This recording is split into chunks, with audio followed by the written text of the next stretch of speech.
A large amount of work has been done to provide clean water to poor communities across the developing world.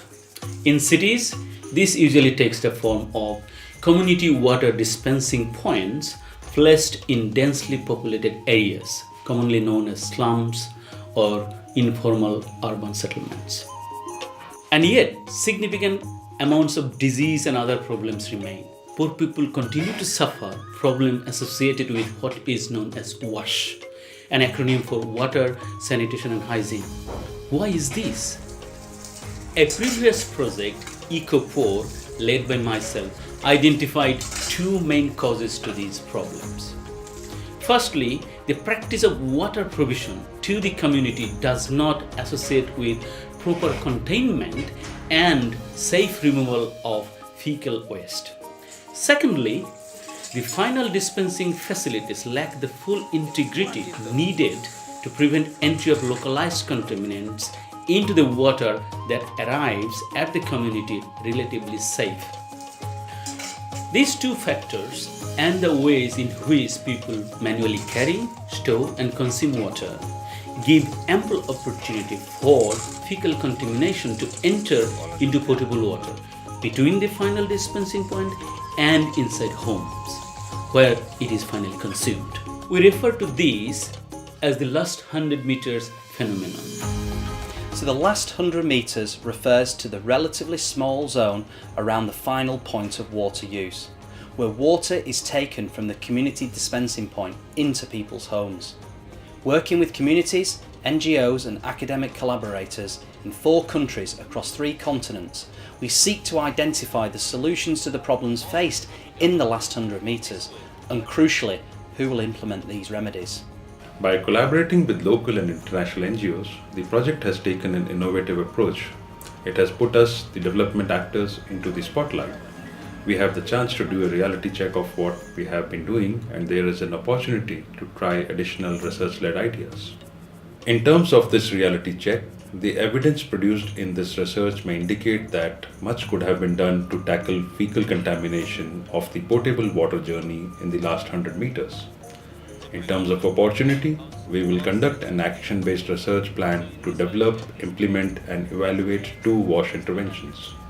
The team of experts and social scientists and of course the NGOs on the ground are doing a collaborative research in 4 separate settlements which have almost similar characteristics in Dar es Salaam, in my home country, and also 4 slum settlements or informal settlements in Dhaka, in Bangladesh.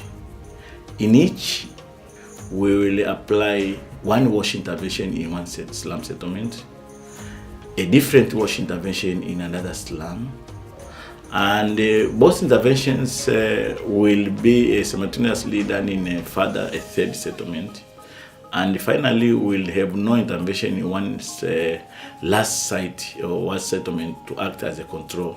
The common purpose of both interventions, as I said, in both countries is to make invisible fecal contamination visible to our diverse stakeholders, the community themselves, the government, the academicians, the NGOs. We want also visible to the government officials and the government decision makers. You know, these are the people who are making decisions whenever this research output is out. And I think they have to see what is really happening. And not only that, also what can be done. It will also show not only how much fecal contamination happens in the last 100 meters, but also hopefully how much of that can be reduced through an intervention.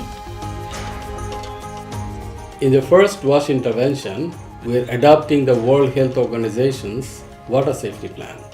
This concerns improving the integrity of community-based water dispensing points and educating the final consumers on how to prevent contaminations beyond the final dispensing point.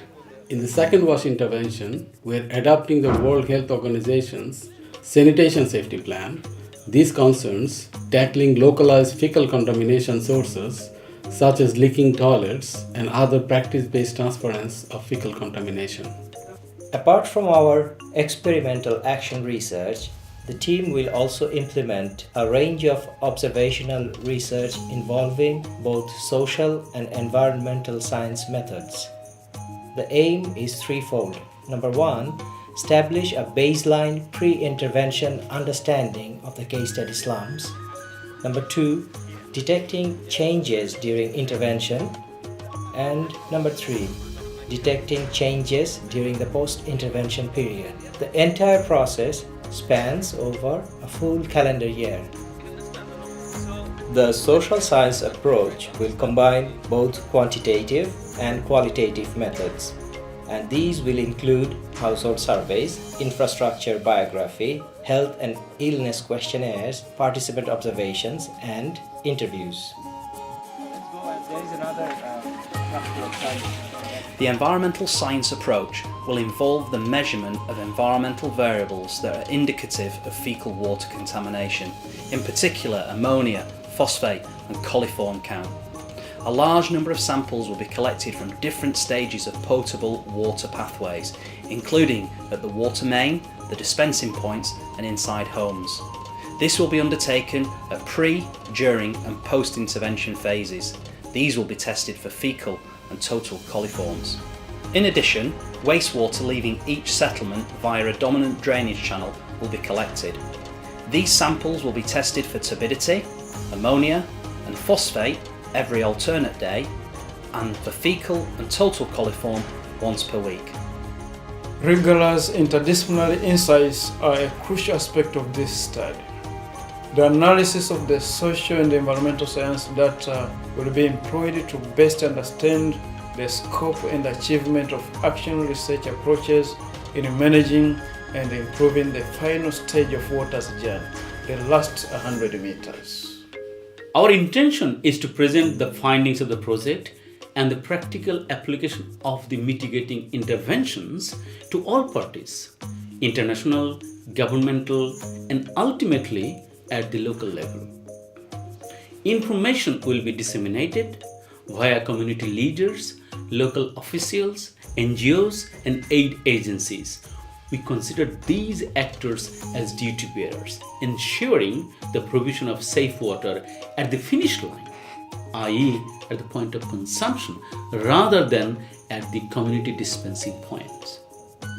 We hope to demonstrate that safeguarding the last 100 meters of potable water provisioning in slum communities is the key to achieving several of United Nations Sustainable Development Goals, or SDGs, particularly SDG 6, which states ensure availability and sustainable management of water and sanitation for all.